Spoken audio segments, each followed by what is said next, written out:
আসসালামু আলাইকুম গাইস, কেমন আছেন সবাই? অবশ্যই জানাবেন কমেন্ট করে। আজকে আমি সকালে কি নাস্তা করলাম তাই নিয়ে থাকছে এই ভিডিওতে। আমি প্রথমে উঠে ঘুম থেকে উঠে নামাজ শেষ করে 1 কাপ চা খেয়েছিলাম। এই তো দেখতে পাচ্ছেন।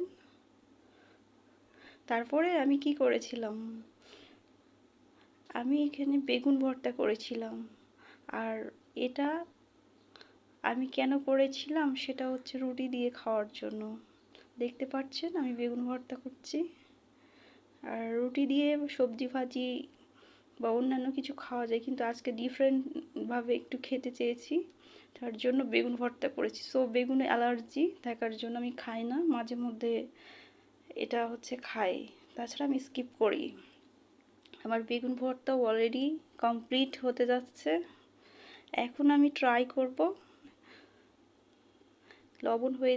লবণ ঠিক আছে কিনা, এবং তার সাথে একটু আমি মিক্স করে দিয়েছি সরিষার তেল।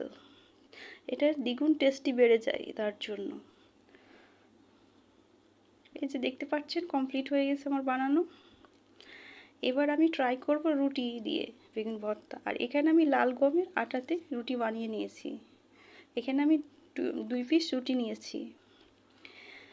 আমি এবার ট্রাই করব। এই যে আমি ট্রাই করতেছি। সো রুটি এবং বেগুন ভর্তা খেতে অসাধারণ লাগে, খুব ভালো লাগে, এবং আপনারাও ট্রাই করতে পারেন। আমি এটা অর্ধেকাংশই খেয়ে ফেলেছি, রুটিটা কয়েকবারই খেয়েছি। এই যে আমি এখনও খাচ্ছি, এবং স্পাইস কম আমি খাই। সো এখানে মরিচটা কম দিয়েছিলাম, এত ঝাল খেতে পারি না তার জন্য।